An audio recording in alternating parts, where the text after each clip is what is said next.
ഇന്നലകളിൽ നിങ്ങൾക്ക് വന്നതെല്ലാം നിങ്ങളെ ലക്ഷ്യത്തിലേക്ക് എത്തുവാനുള്ള ആയുധങ്ങളാക്കി ദൈവം തിരിക്കും. യേശുവിൻ്റെ നാമത്തിൽ ആവശ്യമില്ലാത്ത യുദ്ധങ്ങൾ അവസാനിക്കട്ടെ. മനുഷ്യനെ യുദ്ധമുന്നതിൽ നിർത്തുന്ന മനോഭാവങ്ങൾ യേശുവിൻ്റെ നാമത്തിൽ പൊട്ടിമാറട്ടെ. ശൗലിനൊരു അസൈൻമെന്റ് ഉണ്ടായിരുന്നു. എന്നാൽ അവൻ അതിനകത്ത് ശ്രദ്ധിക്കാതെ മനുഷ്യരിലേക്കും വ്യക്തികളിലേക്കും ഉള്ളത്തിൽ തോന്നിയ ഒരു തോന്നലിലേക്കും തിരിഞ്ഞപ്പോൾ അവൻ മരിച്ചു, തകർന്നു.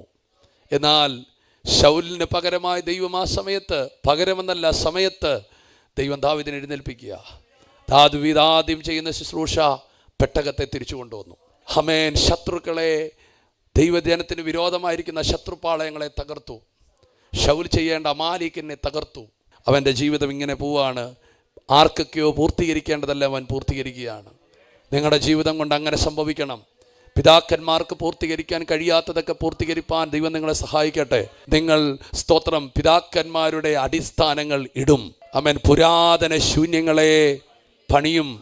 തലമുറ തലമുറയായി കിടക്കുന്ന നിർജ്ജന പ്രദേശങ്ങളെ നന്നാക്കും. അതിൻ്റെ അർത്ഥം എന്താണ്?